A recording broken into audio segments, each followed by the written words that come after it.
The letter arrived with creases worn into the paper from being folded and unfolded too many times, and Zachary Sutherland read it again on the train platform in Rico, Colorado, wondering if the woman stepping off would match the careful words she had written about wanting a fresh start out west. October wind swept through the mining town nestled in the San Juan Mountains, carrying the bite of approaching winter with it, and he adjusted his worn leather jacket as passengers began disembarking from the afternoon train. His eyes scanned each face, looking for someone who might be Catherine Ellis, his mail-order bride, the woman he had corresponded with for 6 months but never laid eyes upon. She emerged last, stepping carefully down the metal stairs with a carpetbag clutched tight against her chest like a shield. Catherine was smaller than he had imagined, maybe 5 feet and 3 inches in her buttoned boots, with dark blonde hair pulled back in a severe bun that made her look older than her 22 years. What caught his attention immediately was not her appearance, but the way she moved, hesitant and watchful, her gray-blue eyes darting around the platform as though expecting danger from every shadow. She wore a high-necked brown traveling dress, despite the October chill being relatively mild for the Colorado mountains, and long gloves that covered her hands completely. Zachary stepped forward, removing his hat in a gesture his mother had drilled into him before she passed. He was 26, tall and broad-shouldered from years of ranch work, with dark hair that needed cutting and hazel eyes that people said were kind. "Miss Ellis," he called, keeping his voice gentle. She flinched at the sound of her name, then seemed to catch herself, straightening her spine. "Mr. Sutherland." Her voice was soft, carefully controlled. "Zachary, please," he said, offering a smile. "Welcome to Rico. I hope the journey was not too difficult." "It was long," Catherine replied, her knuckles white where she gripped her bag. She did not move closer. An awkward silence stretched between them while other passengers reunited with family or headed toward the main street. Zachary noticed how she positioned herself so that her right side faced slightly away from him, and how she kept at least 6 feet of distance. "I have the wagon just over here," he said, gesturing toward the dirt road where his 2 horses waited. "The ranch is about 5 miles outside town, not too far." She nodded but still did not move. He watched her take a deep breath as though gathering courage before she finally walked toward him. Even then, she gave him a wide berth, and when he reached to help with her bag, she jerked it away so fast she nearly dropped it. "I can manage," she said quickly, too quickly. Zachary lowered his hand. "Of course, the wagon is this way." He led her to where his horses, Copper and Dale, stood patiently. The wagon was clean and sturdy, nothing fancy but well-maintained. He climbed up to the driver's seat and was about to offer his hand to help her up when he remembered her reaction to his previous gesture. Instead, he simply waited while she struggled to climb up one-handed, refusing to set down her bag. The ride out of town was quiet except for the creak of wagon wheels and the clop of hooves on packed earth. Rico was a silver mining town that had boomed in the past decade, sitting at over 9,000 feet elevation in a valley surrounded by peaks that would soon be snow-covered. The aspens dotting the mountainsides were already golden, their leaves trembling in the breeze. It was beautiful country, harsh but honest, and Zachary loved it with the kind of bone-deep attachment that came from being born to this life. "It is different from Pennsylvania," Catherine said suddenly, speaking for the first time since they left town. "You are from Philadelphia, right?" Zachary asked, remembering her letters. "Yes." She did not elaborate. He tried again. "What made you decide to come all the way out here? I mean, I am glad you did, but it is a long journey for someone who has never been west." Her jaw tightened. "I needed to leave." The finality in her tone told him not to push, so he let the silence return. They passed through scrubland and scattered pines, the road climbing gradually toward his property. The Sutherland ranch was not huge, maybe 300 acres of grazing land with a sturdy log house his father had built 20 years ago, before dying in a mining accident when Zachary was 15. He had kept the place running with help from 2 hired hands, Tom and Miguel, who lived in the bunkhouse and helped with the cattle and horses. "There it is," Zachary said as they crested a rise and the house came into view. It sat in a natural clearing with mountains rising behind it, a 2-story structure with a wide porch and stone chimney. Smoke rose from that chimney now because he had asked Tom to keep the fire going. "It is not fancy, but it is solid. Keeps the cold out come winter, which matters up here." Catherine looked at the house with an expression he could not read. "It is larger than I expected." "My father built it hoping for a big family," Zachary explained, pulling the horses to a stop in front. "That did not quite work out. Just me and my mother after he died, and she passed 3 years ago from pneumonia. It has been lonely, if I am being honest." He climbed down, and this time deliberately busied himself with the horses, giving Catherine space to descend on her own. She managed it more gracefully this time, landing lightly on the packed earth of the yard. 2 dogs emerged from around the side of the house, a blue heeler named Ash and a black and white border collie named Pepper. They bounded toward Catherine with friendly enthusiasm. She froze completely, her entire body going rigid. The carpetbag dropped from her hands. "Ash, Pepper, down," Zachary commanded immediately, and both dogs dropped to sitting positions, tails still wagging. He moved carefully between Catherine and the dogs. "They are friendly, I promise. They just get excited about new people." Catherine had gone pale, her breathing shallow and rapid. Her hands, still in those long gloves, were shaking. "Hey," Zachary said softly, not touching her but positioning himself so she could focus on him instead of the dogs. "You are safe. They will not hurt you, but I can put them in the barn if you would rather." She closed her eyes for a moment and he watched her fight for control. When she opened them again, color had returned to her cheeks, though spots of red now burned there like shame. "I apologize.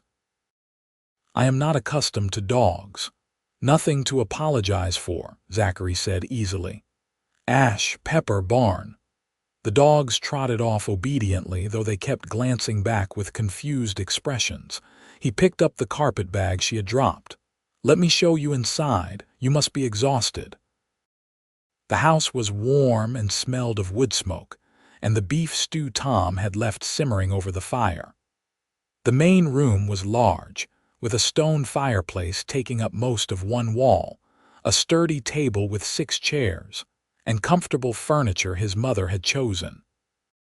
Stairs led up to the 2nd floor where the bedrooms were. "I figured you would want the bedroom at the end of the hall," Zachary said, carrying her bag toward the stairs. "It has the best light and it is the farthest from mine. I did not want you to feel uncomfortable." Catherine followed slowly, taking in everything with those watchful eyes. Upstairs, he showed her to the room he had prepared. It was painted a soft yellow, with a double bed covered in his mother's quilts, a wardrobe, a dresser with a mirror, and a rocking chair by the window that overlooked the mountains. "The window latches from the inside," Zachary said, setting down her bag, "and there is a lock on the door."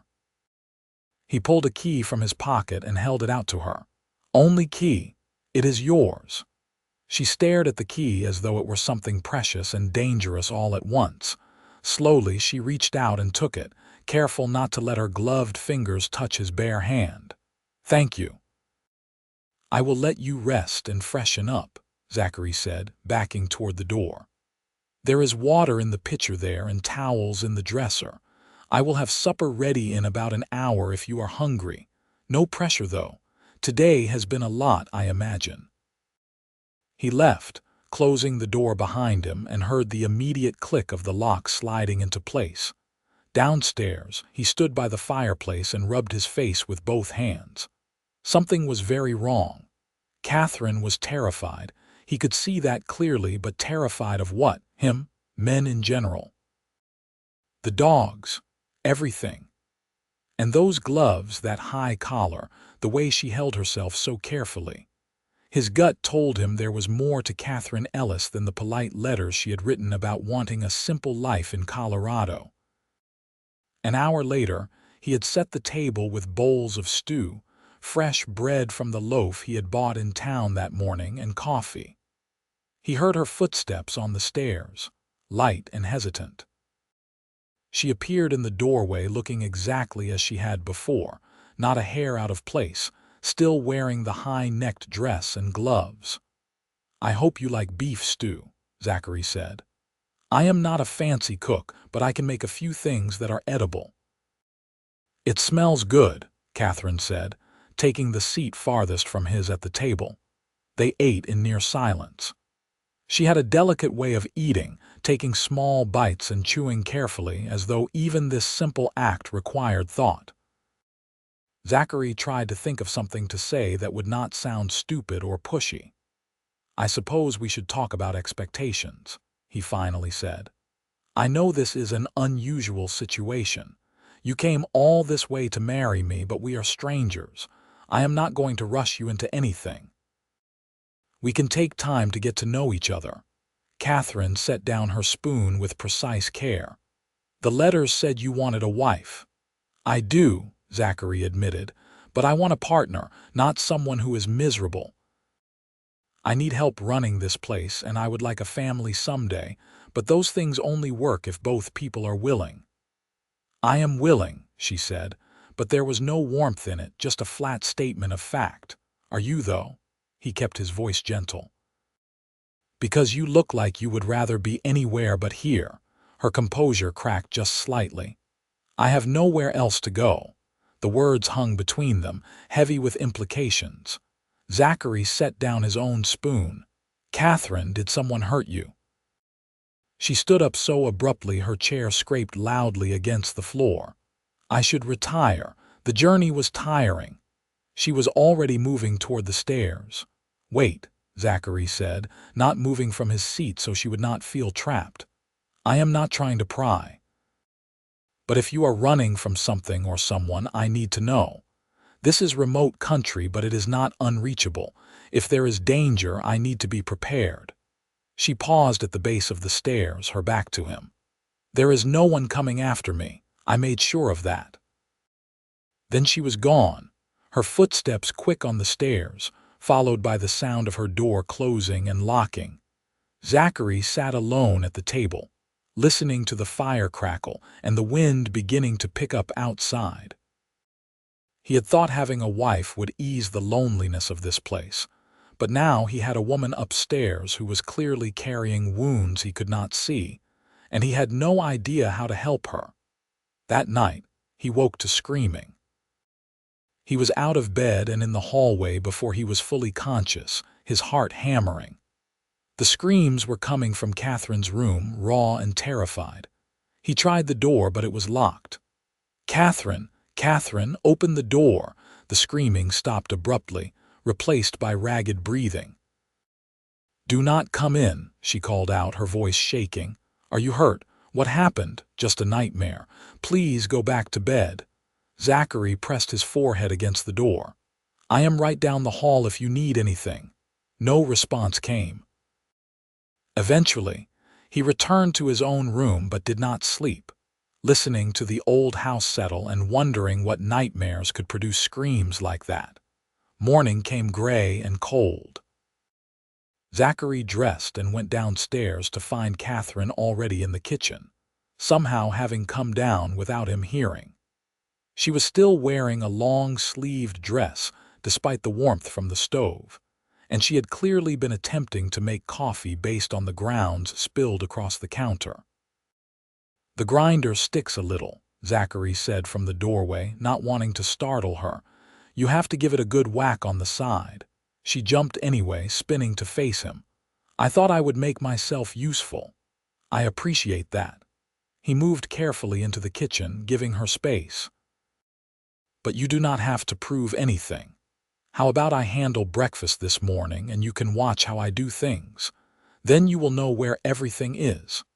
They moved around each other awkwardly while he made coffee, fried bacon and eggs, and toasted bread. Catherine sat at the table, her hands folded in her lap, watching his every move with an intensity that made him self-conscious. "I heard you last night," he said as he set a plate in front of her. "The nightmare." Her face shuddered. "I apologize if I woke you. You do not have to apologize. But if you want to talk about it, I will listen." "There is nothing to discuss." She picked up her fork with her gloved hand. Zachary sat across from her with his own plate. "You are wearing gloves at the breakfast table. My hands are cold. It is warm in here." Catherine set down her fork, her jaw tight. "Is there a rule against gloves in your house, Mr. Sutherland?" "It is Zachary, and no, there is no rule. I am just concerned." "You need not be concerned. We barely know each other." He wanted to push, but the look in her eyes stopped him. Instead, he changed the subject. "I need to ride out and check on the herd today. I have about 50 head of cattle scattered across the upper pasture. Would you like to come with me, see the property?" Alarm flashed across her face. "I do not know how to ride. You could ride with me." "Copper is steady and I am a good rider. You would be safe." "I would prefer to stay here." "All right. Tom and Miguel will be around if you need anything." Tom is the older one, gray hair and a limp from an old injury. Miguel is younger, about my age. Both good men, but I will tell them to give you space. Thank you. After breakfast, Zachary saddled Copper and rode out to the pastures. The October air was crisp and clean, the sky a brilliant blue broken only by scattered clouds. He found the cattle grazing peacefully on the slopes, counted them to make sure none had wandered off or fallen to predators, and checked the fences that marked his property boundaries. It was good, honest work, but his mind kept drifting back to the house and the woman in it. When he returned in the late afternoon, he found Catherine in the kitchen again. She had clearly been cooking because there was flour on her dress, and the smell of baking bread filled the house. But what caught his attention was the way she was cradling her right hand against her chest, tears streaming down her face. "What happened?" He crossed to her quickly but stopped short of touching her. "Nothing. I am fine." "You are crying." I said I am fine, but her voice broke on the words. "Let me see your hand." "No, Catherine, please. If you are hurt, I need to help." She turned away from him, her shoulders shaking. "You cannot help. No one can." Zachary moved around to face her, keeping his distance. "Try me." For a long moment she said nothing. Then slowly, painfully, she pulled off her right glove. The scars were extensive. Burns, he realized with a sick feeling in his stomach. Old burns that had healed badly, leaving the skin of her hand and wrist puckered and discolored in places. Some areas were shiny and tight, others rough. It must have been excruciatingly painful when it happened. "The bread pan was hot," she whispered. "I forgot, and I grabbed it without thinking.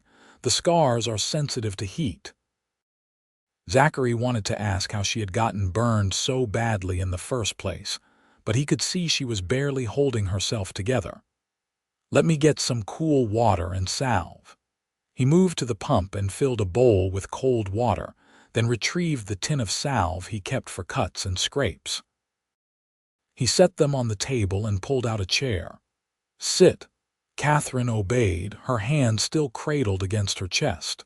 Gently, Zachary guided her hand into the cool water. She gasped at the contact but did not pull away. They sat like that for several minutes while the water soothed the aggravated skin. "My father did it," Catherine said suddenly, her voice flat and distant. "I was 17. He came home drunk, angrier than usual. I had burned his dinner, and he decided I should learn what real burning felt like. He held my hand over the stove. Zachary's jaw clenched so hard his teeth ached, but he kept his voice gentle. How long? Long enough. My mother finally pulled him off, but the damage was done. That was the first time. First time. She pulled her hand from the water and began drying it carefully with the towel he offered. He burned me again 6 months later. Different spot. She touched her left forearm through the fabric of her sleeve. And then there were other things. He liked to hurt me when he drank, which was often. My mother tried to stop him sometimes, but she was afraid too. Is that why you left? Catherine nodded, applying the salve he handed her with shaking fingers. He wanted to marry me off to one of his friends, a man even worse than him. I knew if I stayed, I would die there, either from his beatings or from becoming like my mother, hollow and broken. So I took the money I had saved from sewing work and answered your advertisement. Does he know where you are? No. I told no one I was leaving except a neighbor woman who helped me get to the train station. As far as my parents know, I simply disappeared. And I made sure the marriage bureau did not have any information that could trace back.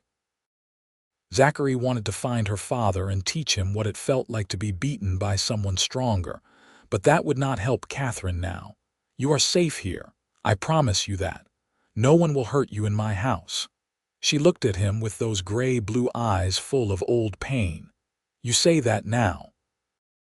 I mean it now, and I will mean it tomorrow and every day after. What he did to you was evil, Catherine. You did not deserve it. A tear slid down her cheek. I burned his dinner. I do not care if you burned down his entire house. No one deserves what he did to you. He kept his voice firm but gentle. And you need to understand something. I will never, ever raise my hand to you in anger. That is not who I am. You do not know who you are when you are angry, she said quietly. He always said he did not mean to, that I made him do it. That is a lie men like him tell to justify being cruel. I have been angry plenty of times in my life, Catherine. Angry at sick cattle, angry at broken equipment, angry at men who cheated me. And never once did it occur to me to burn someone or beat them. Anger does not make you hurt people. Being a bad person does.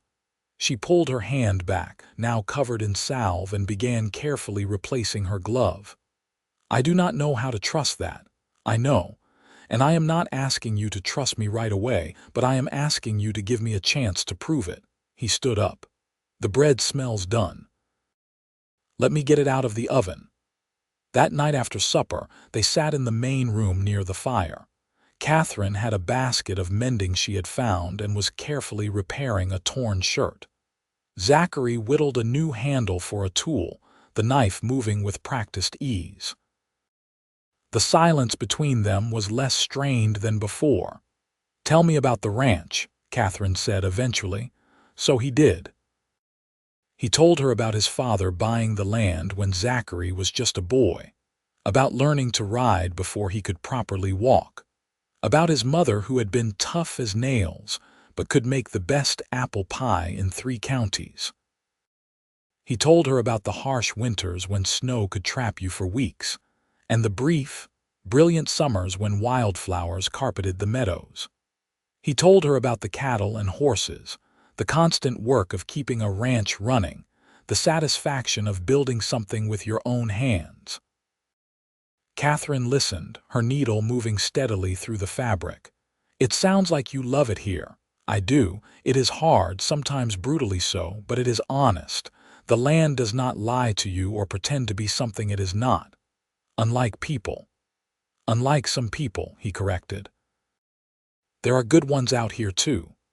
Tom lost his wife 10 years ago and never remarried, but he is one of the most loyal men I have ever known. Miguel came up from New Mexico and works harder than anyone I have met. The pastor in town, Reverend Hughes, would give you his last dollar if you needed it. And you want me to meet these people, eventually when you are ready. There is no rush, though we should probably talk about the marriage itself. Her hand stilled on the mending. What about it? When you are ready, we can go into town and have Reverend Hughes marry us. Make it legal and proper. But I want you to know that being married does not mean I expect anything from you that you are not willing to give." She looked at him directly for the first time since showing him her scars. "I came here to be your wife, Zachary. I understand what that means. Maybe you understand what it meant in your father's house. But in mine, being married means being partners. It means respect and care. And yes, eventually physical intimacy, but only when both of us want it. Not because you feel obligated or afraid to say no. Why are you being so kind to me?" The question seemed genuinely confused, as though kindness was a foreign concept. It broke his heart a little. "Because you deserve kindness," he said simply. "Everyone does." 2 weeks passed. Slowly, incrementally, Catherine began to relax. She stopped locking her bedroom door every night. She removed her gloves at meals, though she still wore long sleeves constantly. She learned the rhythms of the ranch, helped with cooking and cleaning, even began tending the small kitchen garden that had been neglected since his mother's death. Zachary kept his promise. He was patient, gentle, never pushing her beyond what she seemed comfortable with. He showed her how to gather eggs from the chickens without being pecked, how to churn butter, how to tell when bread dough had risen enough. Small, practical things that made her feel useful rather than afraid. The nightmares continued, though less frequently.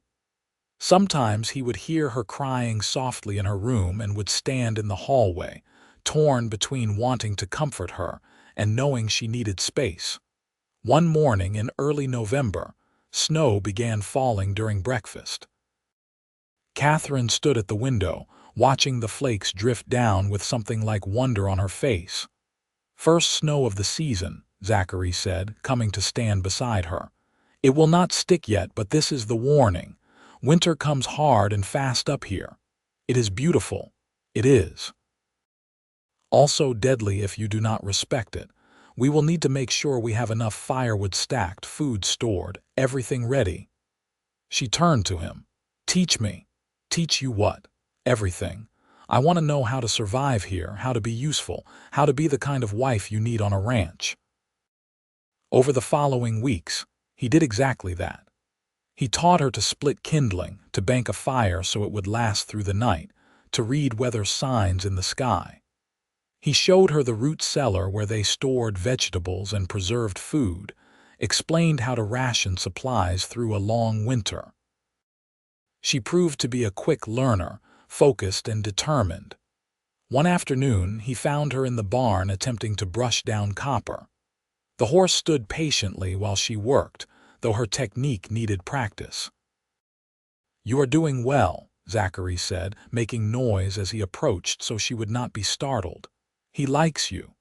"He is very patient with my fumbling," Catherine said, running the brush along Copper's flank. "I am trying not to be afraid of the animals." "Is it working?" Slowly. "The dogs still make me nervous, but I can be in the same room with them now without wanting to run." She paused in her brushing. "Zachary, can I ask you something? Anything? Why did you send for a mail-order bride? A man like you, with property and a good reputation, you could have courted women in town." He leaned against a support beam, considering his answer. "I suppose I could have.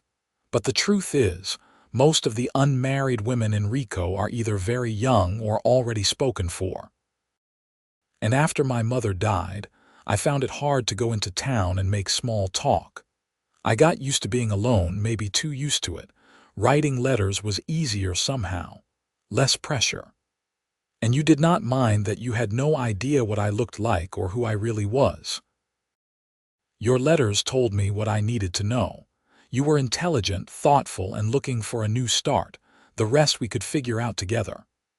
He moved closer, watching her hands move across Copper's coat. "Though I will admit, the reality has been more complicated than I expected." "Because I am damaged," she said flatly. "No, because you have been through something terrible and healing is complicated.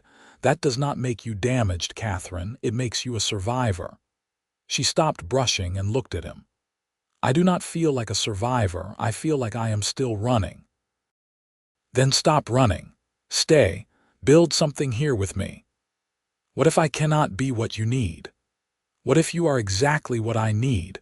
The question hung between them while snow continued to fall outside the barn, muffling the world in white quiet. That evening, as they prepared supper together in the kitchen, Catherine spoke again. "I think we should get married." Zachary looked up from the potatoes he was peeling. "Are you sure?" "There is no rush, I am sure. I cannot hide here forever, and you have been more than patient. We should make it legal, all right. We can go into town on Saturday, talk to Reverend Hughes." He set down the knife. "But I need you to promise me something." "What?" "Promise me you are doing this because you want to, not because you feel obligated or trapped." Catherine met his eyes. "I want to try. You have shown me nothing but kindness, Zachary. You could have demanded your rights as my husband already, and you have not. You could have been cruel when you saw my scars, and you were gentle instead. I do not know if I can ever be a proper wife to you, but I want to try." "Then we will try together." Saturday arrived cold and clear. They took the wagon into Rico, both dressed in their Sunday best. Catherine wore a dark blue dress that Zachary had never seen before, with her hair pinned up carefully. She looked beautiful and terrified in equal measure. The church was small, a white clapboard building at the edge of town. Reverend Hughes was a kind-faced man in his 50s who asked no prying questions when Zachary explained they wanted a simple, quick ceremony. Tom and Miguel came to serve as witnesses, both men scrubbed clean and wearing their best shirts. The ceremony took less than 15 minutes. Catherine's voice shook when she said her vows, and her hand trembled when Zachary slipped his mother's wedding ring onto her finger. He had resized it at the jeweler in town, guessing at her measurements. It fit perfectly. When Reverend Hughes told him he could kiss his bride, Zachary leaned in slowly, giving Catherine every chance to pull away. She did not. The kiss was brief and chaste, just a gentle press of lips, but he felt her hand grip his arm as though to steady herself. They were married. Afterward, they had lunch at the hotel restaurant, a rare luxury. Tom and Miguel congratulated them with broad smiles and ribald jokes that made Catherine blush, but also laugh. A sound Zachary had not heard from her before. It was a good sound, lighter than her usual careful speech. The ride back to the ranch was quiet but not uncomfortable. As they pulled into the yard, Zachary spoke. "You know this does not change anything, right? I still meant what I said before. We take things at your pace. We are married now, Zachary. You have rights." He pulled Copper to a stop and turned to face her fully. "No. I have a wife, and she has the right to say yes or no to anything I ask. That includes everything, Catherine. I am not your father. I am not any of the men who taught you that your body was not your own. Do you understand?" Tears welled in her eyes. "Why are you like this?" "Like what?" "So patient, so kind, it makes it harder." "Harder how?" "Because I keep waiting for you to show your true nature, for the kindness to be a trick. And the longer you stay this way, the more I start to hope you mean it, and hope is terrifying." Zachary climbed down from the wagon and walked around to her side. He held out his hand, not to pull her down, but as an invitation. "Then let me prove it to you. Every single day for the rest of our lives, if that is what it takes. I will prove that not all men are monsters." She looked at his hand for a long moment, then placed her scarred one in it. Winter settled over the mountains in earnest. Snow piled high around the house, and temperatures dropped well below freezing. Zachary had been right about how hard winter hit at this elevation. There were days they could not even make it to the barn without a rope strung between buildings to keep from getting lost in whiteout conditions. But inside the house, something was thawing. Catherine began to smile more, even laugh at Zachary's dry humor.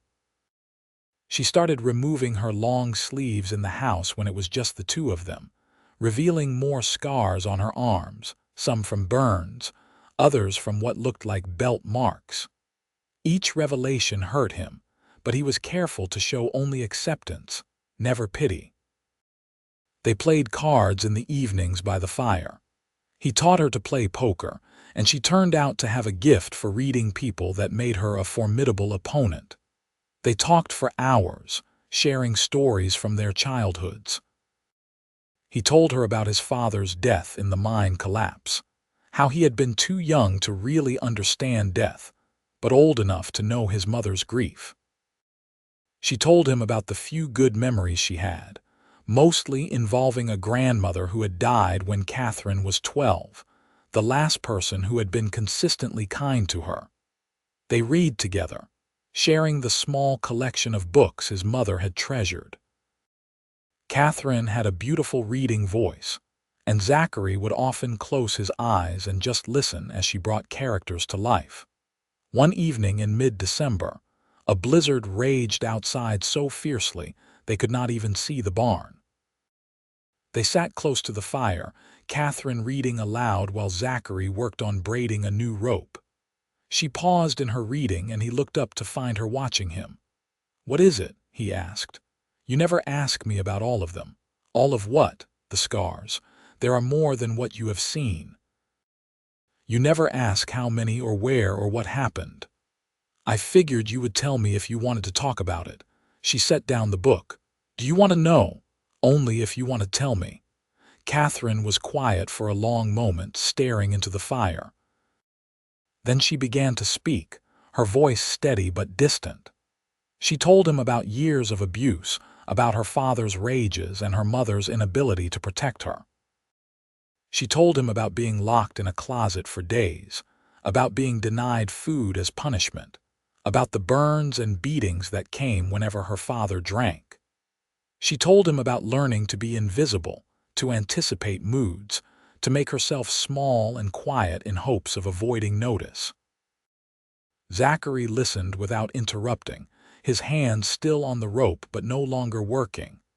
When she finally finished, he set aside his project and moved to sit beside her on the floor in front of the fire. "Thank you for telling me," he said quietly. "I know it was not easy. I wanted you to understand why I am the way I am, why I flinch, why I have nightmares, why I struggle to believe you when you say kind things. You do not have to explain yourself to me, Catherine, but I am glad you told me." He hesitated, then added, "Can I hold your hand?" She looked surprised by the request but nodded. He took her scarred right hand in his, cradling it gently. The skin was rough in places, smooth in others, a map of pain she had survived. "Now you will only know gentle hands," he said, meeting her eyes. "That is a promise." A sob escaped her throat, and then she was crying in earnest, years of held-back tears finally breaking free. Zachary pulled her carefully into his arms, one hand on her back, the other still holding her scarred hand. She cried against his chest while the blizzard howled outside and the fire crackled beside them, and he simply held her, letting her release all the pain she had carried alone for so long. When the tears finally subsided, she pulled back slightly, wiping at her face with her free hand. "I am sorry." "Do not be, you are allowed to cry." "I have never cried in front of anyone before. My father would hit me if I cried, said it was weakness." "It is not weakness, it is human." He brushed a strand of hair back from her face, the gesture careful and slow. "You are human, Catherine. You are allowed to feel things." She looked at him with red-rimmed eyes. "I think I am starting to care for you, and that terrifies me more than anything." "Why?" "Because caring means it will hurt if something happens, if you change or leave or turn out to be something other than what you seem." "I cannot promise nothing bad will ever happen," Zachary said honestly. "Life out here is hard and unpredictable, but I can promise I will never deliberately hurt you, and I can promise I am exactly what I seem. Just a rancher who wanted a partner and got blessed with someone braver than I ever expected. I am not brave. You answered an advertisement and traveled 2,000 miles to start over with a complete stranger. You survived years of abuse and did not let it destroy you. You are one of the bravest people I have ever met. She leaned her head against his shoulder, a gesture of trust that felt monumental. They sat like that for a long time, watching the fire burn down to embers while the storm continued its assault on the world outside their small, warm sanctuary. Christmas came quiet and simple. Zachary had hidden a few gifts in the barn, things he had bought in town before the heavy snows made travel impossible. He gave Catherine a new pair of leather gloves, soft and well-made, along with a thick woolen shawl in deep green. Her eyes had widened at the gifts, and she admitted she had nothing for him. "You are here," he said. "That is gift enough." But on Christmas morning he woke to the smell of cinnamon and sugar. Downstairs, he found Catherine had made cinnamon rolls, the dough somehow prepared and risen despite having to do it secretly in the cold kitchen before dawn. "How did you manage this?" he asked, amazed. "I remembered you mentioning your mother used to make them on Christmas." "I found her receipt in a book." She looked nervous. "I hope they taste all right."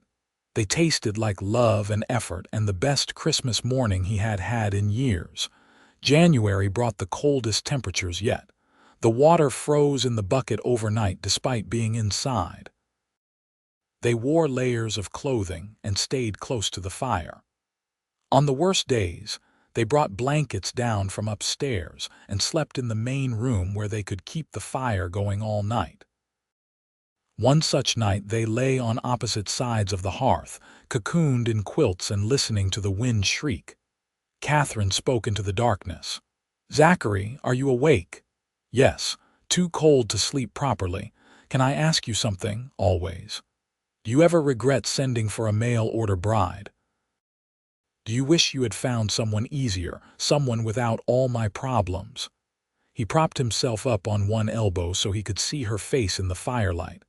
"Not once, not even for a second." "Why not? I am difficult. I am afraid of everything. I cannot even stand to have the dogs near me most days." "You are healing from things that would have broken most people. That does not make you difficult, it makes you strong." He paused. "And I do not want someone easier, Catherine, I want you." She was quiet for a moment. "I want you too, but I do not know how to show it. I do not know how to be close to someone." "Then we will learn together.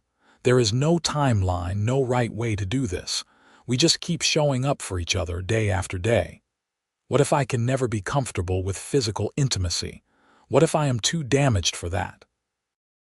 Then we will figure that out together too. But I do not think you are too damaged for anything.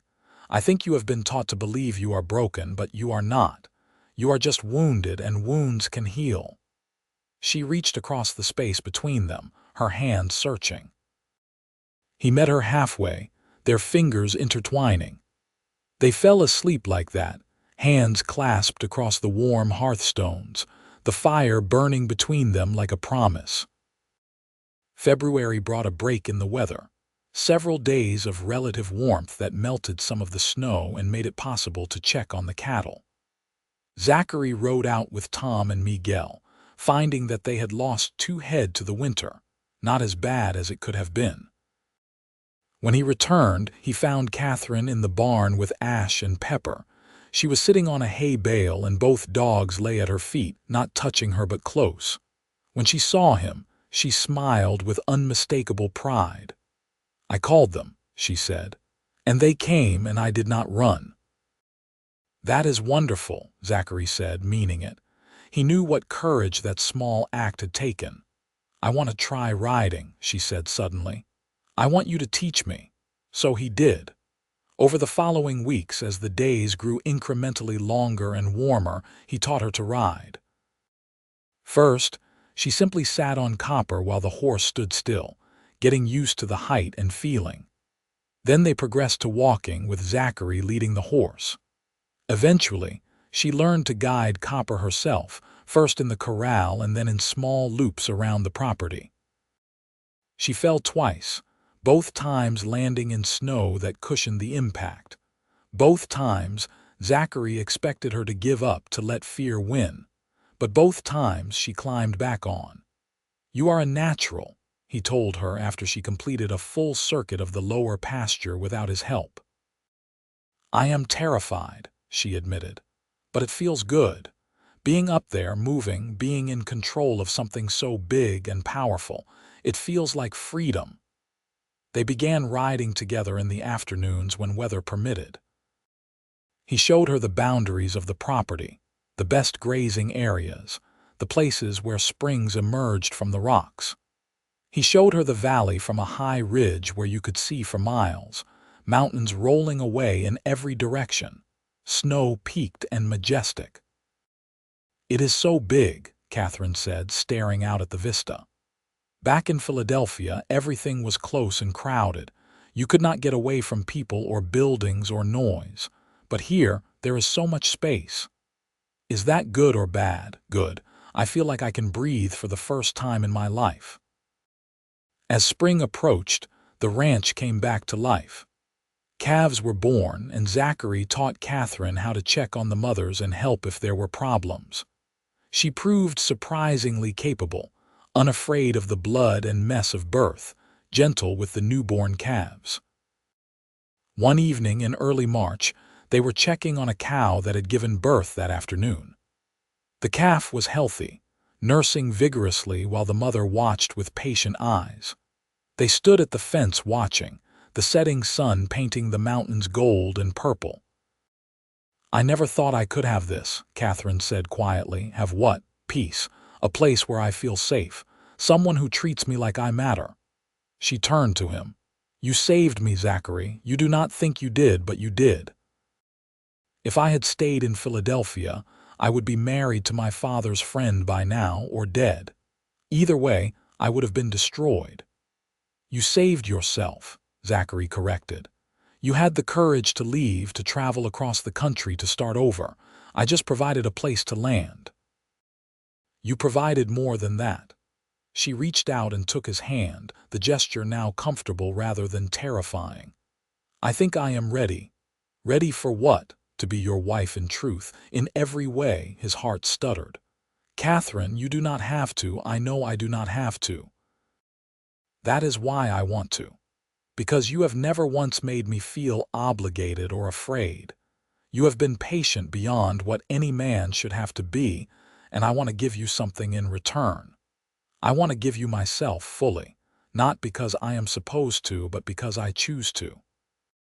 "Are you absolutely certain?" "I am terrified," she admitted. "But I am certain. I want to know what it is like to be intimate with someone who cares about me, someone who sees me as more than property or an outlet for anger. I want to reclaim that part of myself, and I want you to be the one to help me do it."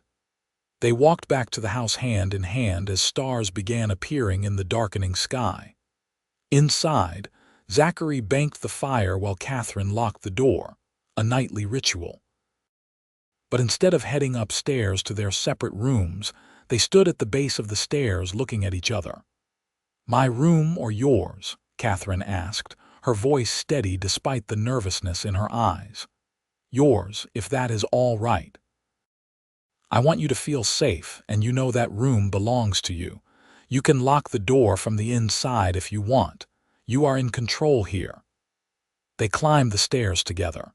In her room, Catherine lit the lamp on the dresser while Zachary waited by the door, giving her space.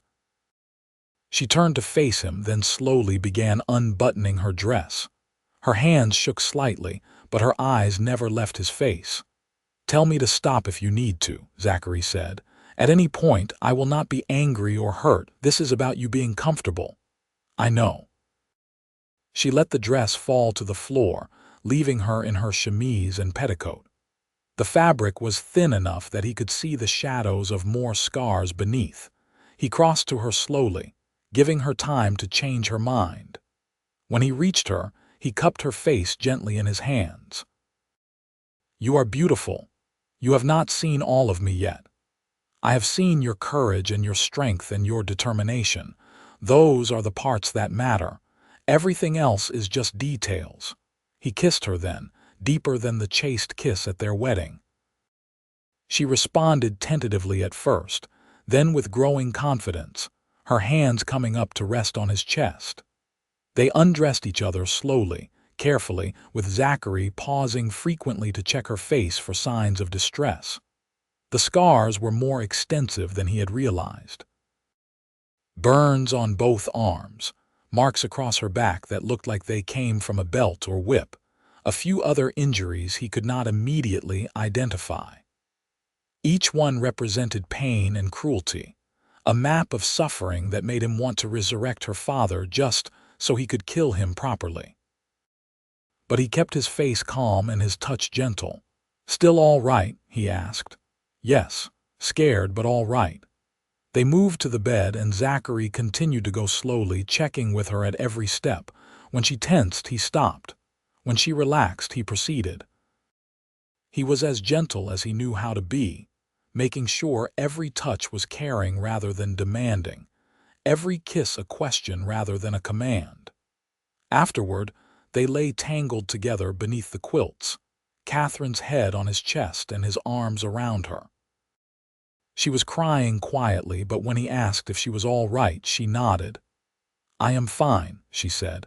"Better than fine. I just never knew it could be like that. Gentle and caring instead of brutal and selfish. You made me feel cherished." "You are cherished," he said, pressing a kiss to the top of her head. "Every day in every way." She fell asleep in his arms, her breathing evening out into the steady rhythm of true rest.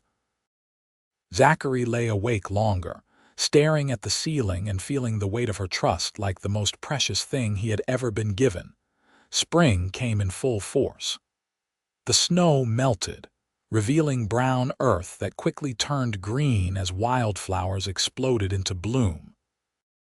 The ranch was busy with calving season, with planting the kitchen garden, with 1,000 tasks that came with warming weather.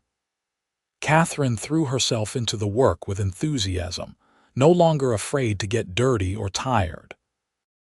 She had filled out slightly with regular meals and hard work, losing the gaunt look she had arrived with. She smiled frequently now, and her laughter came easier.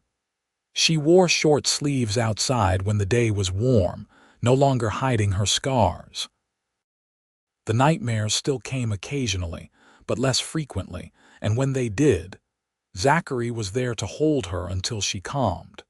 They fell into a rhythm, a partnership that went beyond romance into genuine friendship. They worked side by side during the day and fell into each other's arms at night. They argued occasionally, usually about small things like how much salt went in the bread or whether they needed more fencing in the upper pasture. But the arguments never turned mean or frightening. Zachary always stayed calm, always listened to her perspective, and Catherine learned that disagreement did not have to end in violence. In late April, Tom approached Zachary while they were mending fence. "I got to say, boss, marriage suits you, and Miss Catherine is thriving." "I did not know what to think when she first arrived, all jumpy and quiet, but she has really come into her own." "She is remarkable," Zachary agreed, "stronger than she gives herself credit for." "She told Miguel about her past," Tom said. "Some of it anyway." Miguel, he came from a bad situation too, different but bad. They were talking in Spanish one day, and I guess she felt comfortable enough to share. "He wanted you to know that he understands, and he will always be respectful and careful around her. Tell him I appreciate that." "And that Catherine would too." Tom nodded, then grinned. "So when are you going to make me and Miguel uncles? You two have been married 6 months now." Zachary felt his face heat. "That is between me and my wife. Fair enough." "Just saying, it would be nice to have little ones running around again. Place has been too quiet." The thought had occurred to Zachary more than once. He would love children, a family to fill this house his father had built. But he had not brought it up with Catherine, unsure if she was ready for that conversation. That evening, as they sat on the porch watching the sunset, he broached the subject carefully. "Tom said something today, about children." Catherine's hand stilled on the cup of tea she held. "What about them? Just wondering when we might start a family. I told him it was none of his business, but it got me thinking. We have never really talked about it. I assumed you would want children." "I do, but what about you?" She was quiet for a long moment. "I am afraid," she admitted. "Afraid I would be a terrible mother. Afraid I would repeat what was done to me." "You would not," Zachary said with absolute conviction. "You are nothing like your father, Catherine. You are kind and patient and gentle. You would be a wonderful mother." "How can you be so sure?" "Because I see how you are with the calves, with the chickens, even with the dogs now. You are nurturing by nature. Your father tried to beat that out of you, but it is still there." He took her hand. "But if you are not ready, that is all right too. We have time." "I think I would like to try," she said slowly. "The idea of creating something good, a child raised with love instead of violence, that appeals to me, and I would like to give you a family. I already have a family. You are my family." She leaned her head on his shoulder. "Then let us add to it." By midsummer, Catherine's suspicions were confirmed by the doctor in town. She was pregnant. Zachary received the news with joy that had him lifting her off her feet and spinning her around, both of them laughing.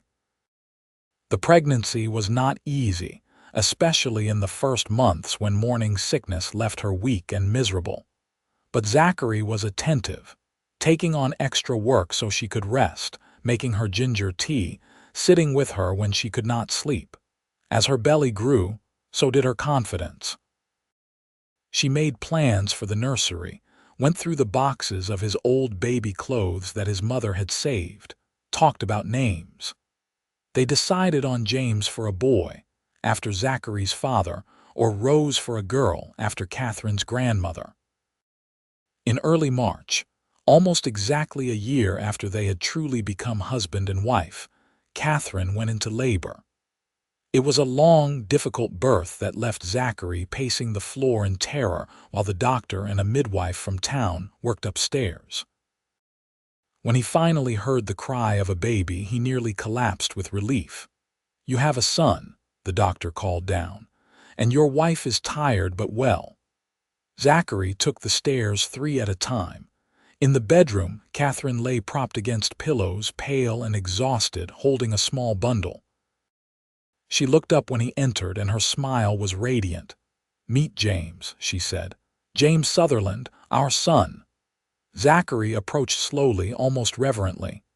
The baby was tiny, red-faced and wrinkled, with a cap of dark hair and his mother's gray-blue eyes. He was perfect. "Can I hold him?" Zachary asked. Catherine carefully transferred the baby to his arms. James fussed for a moment, then settled, his small hand grasping Zachary's finger with surprising strength. "Hello, James," Zachary whispered. "I am your father, and I promise you will never know anything but love and safety. You will never know the fear your mother knew. I will make sure of that."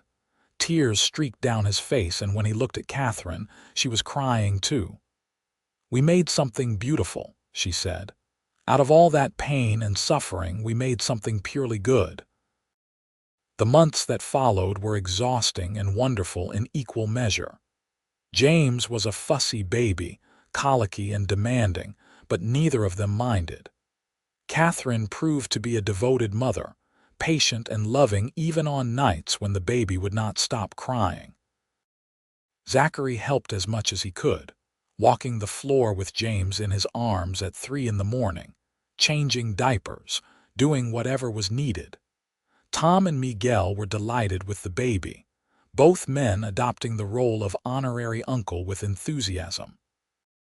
They carved him toys and told him stories, and fought over who got to hold him when Catherine needed a break. As James grew from infant to toddler, Catherine continued to heal from her past. The scars on her body would never fully fade, but the scars on her soul grew lighter. She rarely had nightmares anymore, and when she did, Zachary was there. She was confident now, comfortable in her own skin, no longer afraid of her own shadow. One evening when James was almost 2, they sat on the porch watching him play in the yard with the dogs.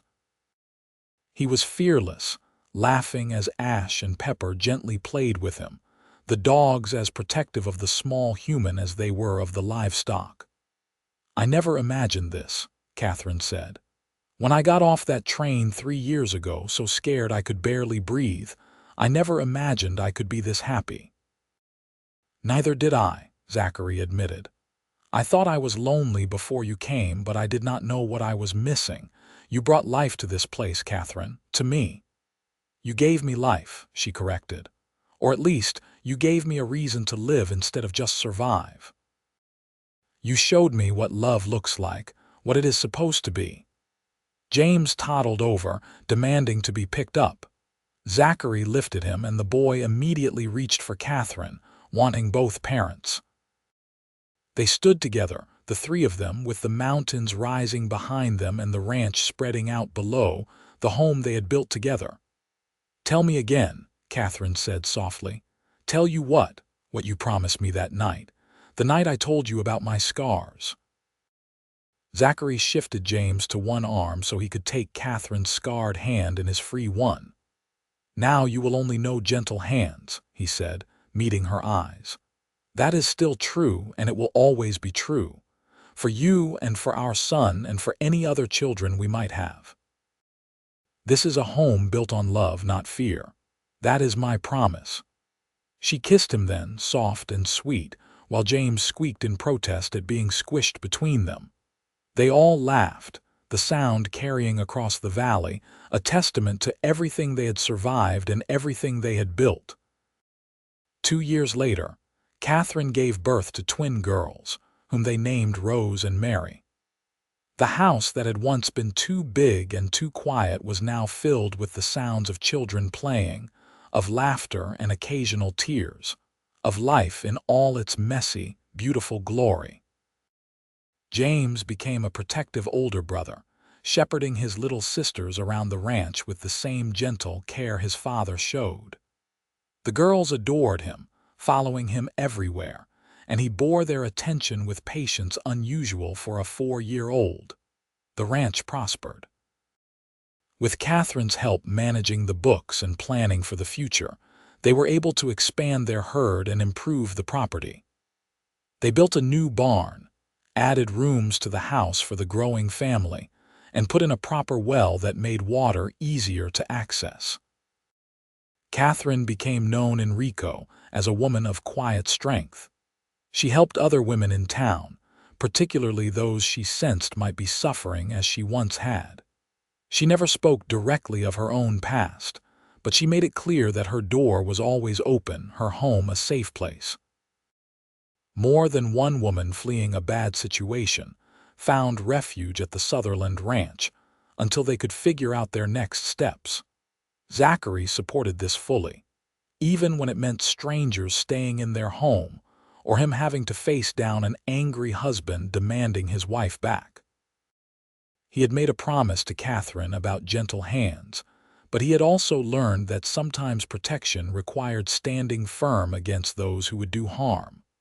On their 5th wedding anniversary, Zachary gave Catherine a gift. It was a small wooden box, beautifully carved with flowers and vines. Inside was a single photograph. "Where did you get this?" Catherine asked, her voice choked with emotion.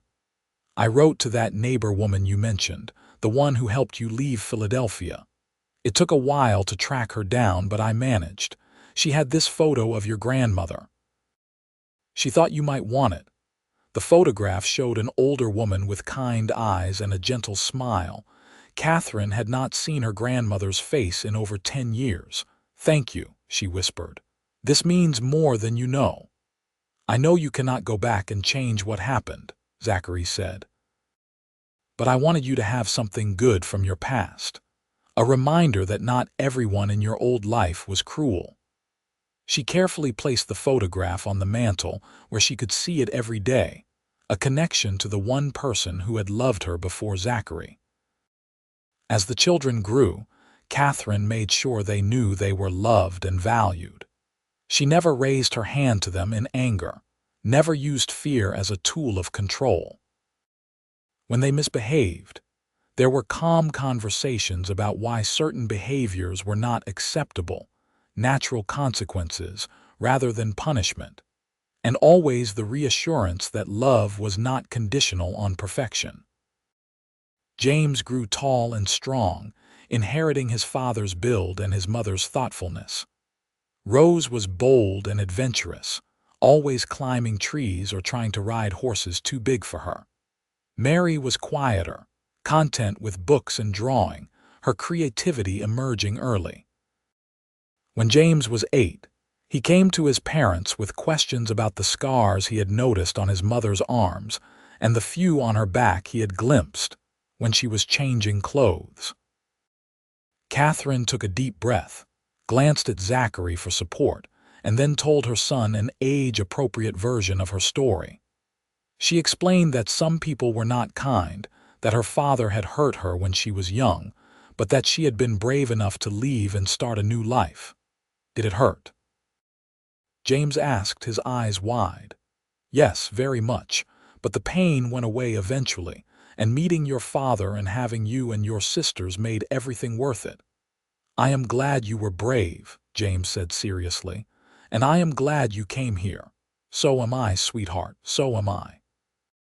The conversation planted a seed in James. As he grew older, he became protective not just of his sisters, but of anyone he perceived as vulnerable. He had his father's gentle strength and his mother's empathy, a combination that made him remarkable. Years passed in the steady rhythm of ranch life. Seasons turned, children grew, and the love between Zachary and Catherine deepened into something unshakable.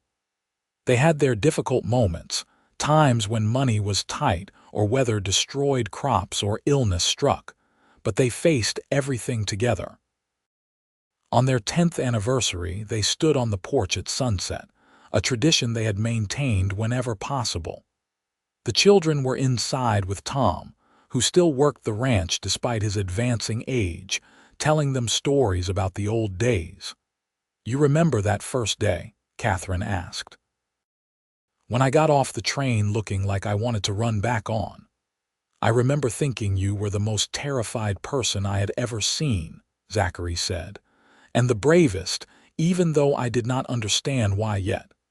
I thought you were too good to be true.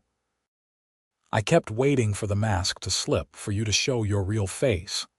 And you never did, because there was no mask. You were exactly who you appeared to be, a good man who kept his promises. She leaned against him. You changed my life, Zachary Sutherland. We changed each other's lives, he corrected. I was half alive before you came, just going through the motions. You made me whole. They watched the sun sink behind the mountains, painting the sky in shades of orange and purple and deep blue. Somewhere in the house, one of the children laughed, the sound echoing out to where they stood. I used to think about dying, Catherine said quietly.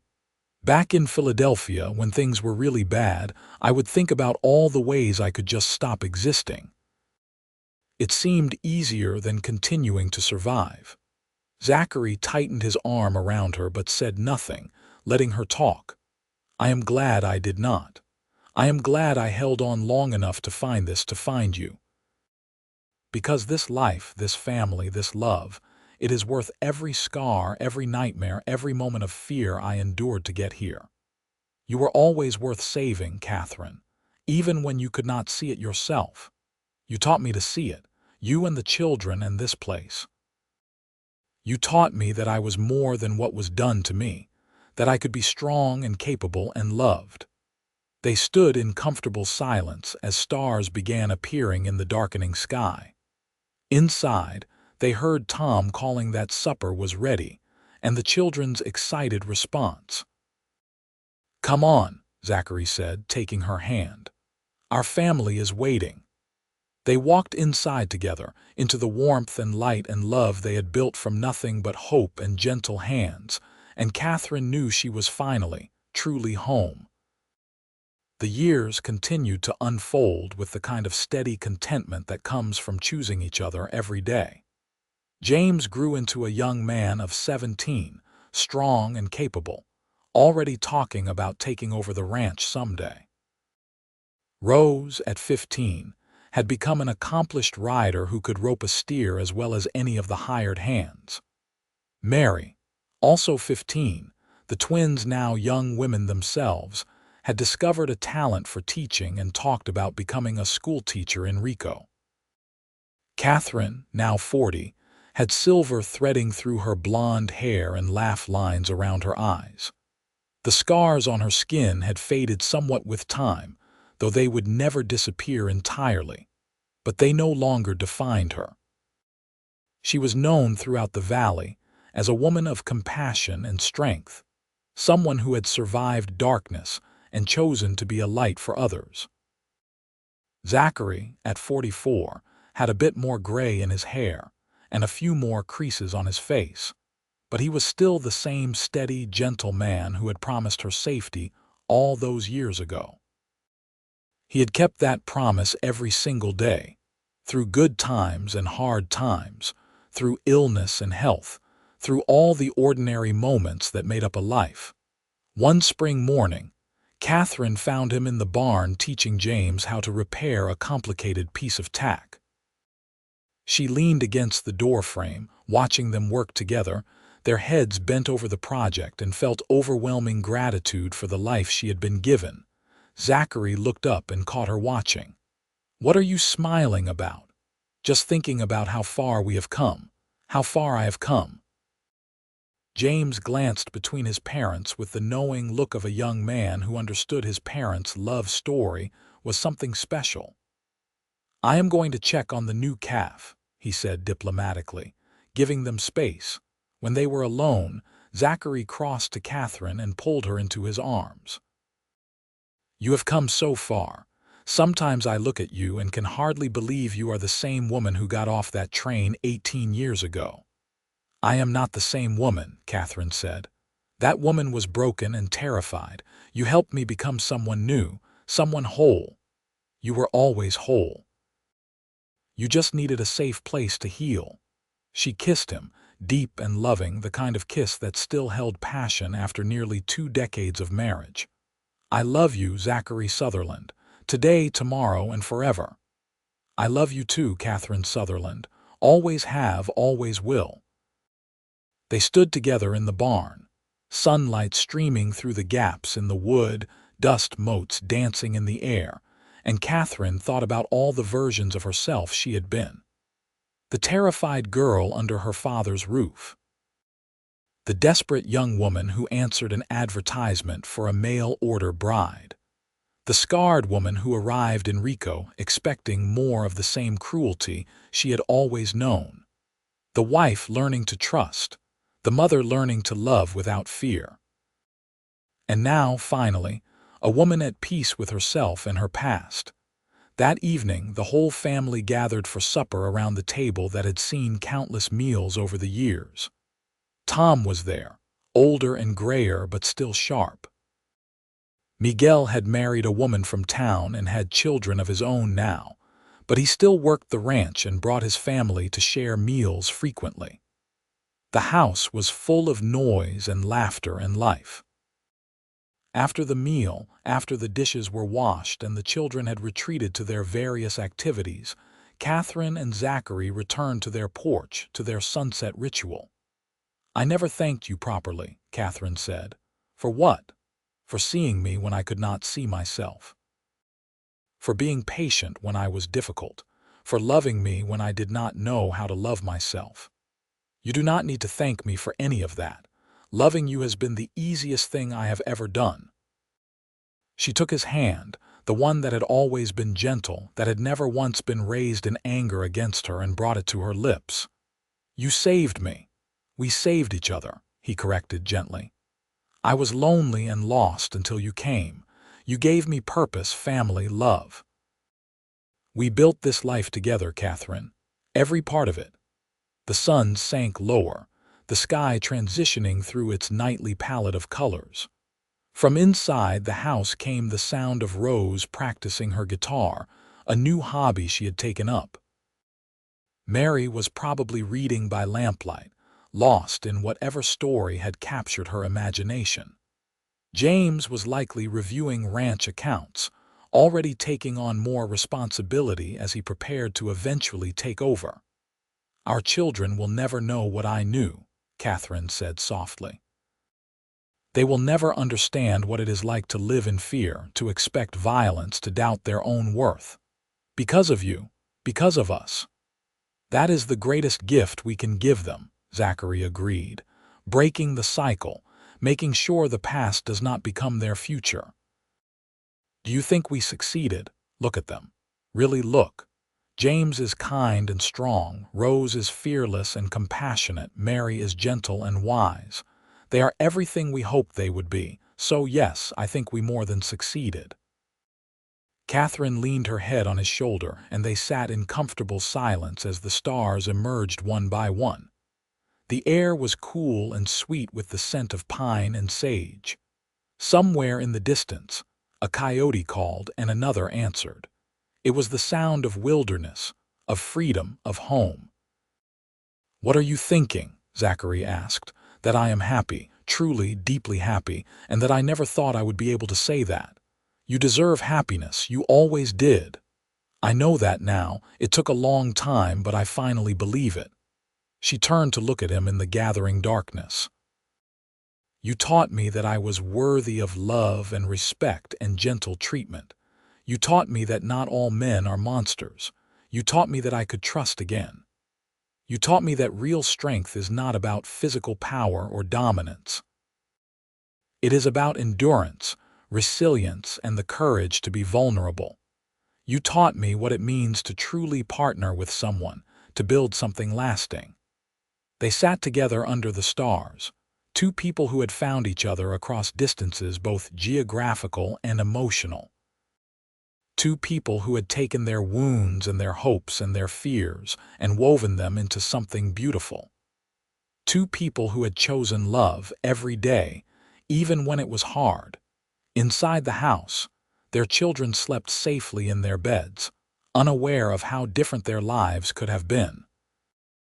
Unaware that their mother had once been someone else entirely, someone beaten down and broken. All they knew was love and security, parents who adored them and each other, a home filled with laughter and warmth. And that, Catherine thought as she sat wrapped in her husband's arms, was everything she had ever dreamed of during those dark years in Philadelphia. Not just escape, but transformation. Not just survival, but thriving. Not just existence, but a life rich with meaning and connection and joy. "Thank you," she whispered again, knowing she would probably say it 1,000 more times over the years they had left together, and knowing it would never be enough to express what he had given her. "Always," he responded, the single word carrying the weight of every promise he had made and kept. They remained there long into the night, two souls intertwined, watching the universe wheel overhead, content in the knowledge that they had found in each other exactly what they needed. A safe harbor, a true partner, a love that had healed old wounds and built new dreams. And in the morning, they would wake and begin again, tending to the ranch, raising their children, living the life they had created together. A life that had started with a letter and a train ride, with fear and hope in equal measure, and had blossomed into something neither of them could have imagined. A life defined not by the scars Catherine carried, but by the gentle hands that had taught her she was worthy of care. A life that proved love could triumph over fear, that kindness could heal cruelty, and that two broken people could make each other whole. As the moon rose over the San Juan Mountains, casting silver light across the valley, Catherine Sutherland closed her eyes and knew with absolute certainty that she was finally, irrevocably free. The past no longer owned her. The scars no longer defined her. She was simply a woman who was loved, who loved in return, who had built something good from ashes. And that was more than enough. It was everything.